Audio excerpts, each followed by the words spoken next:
16ই August ইতিহাসের পাতায় direct action day হিসেবেই লেখা রয়েছে।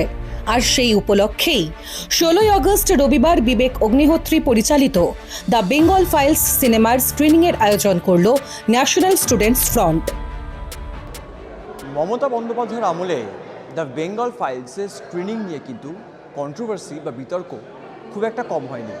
রাজ্যে পরিবর্তন হয়েছে, আর সেই পরিবর্তনের পর এবার যাদবপুর বিশ্ববিদ্যালয়ে দ্য বেঙ্গল ফাইলসের স্ক্রিনিংয়ের বন্দোবস্ত করল ন্যাশনাল স্টুডেন্টস ফ্রন্ট। তাদের বক্তব্য, দীর্ঘ 15 বছরের সরকার চাইলেই কিন্তু এই সত্যটাকে সামনে আনতেই পারত, কিন্তু তারা কোনোরকমভাবেই এই সত্যটাকে সামনে আনতে চায়নি। And the first thing we should do is rewrite our history.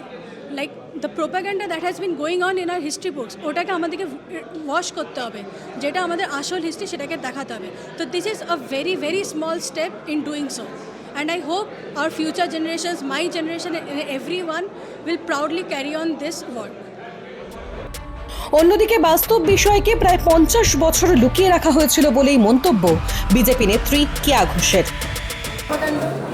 লাভ জিহাদ যেমন বাস্তব, তেমনই 1946 সালে 16ই আগস্ট যে ঘটনা নারকীয় হত্যাকাণ্ড ঘটেছিল, এটা তো ইতিহাস।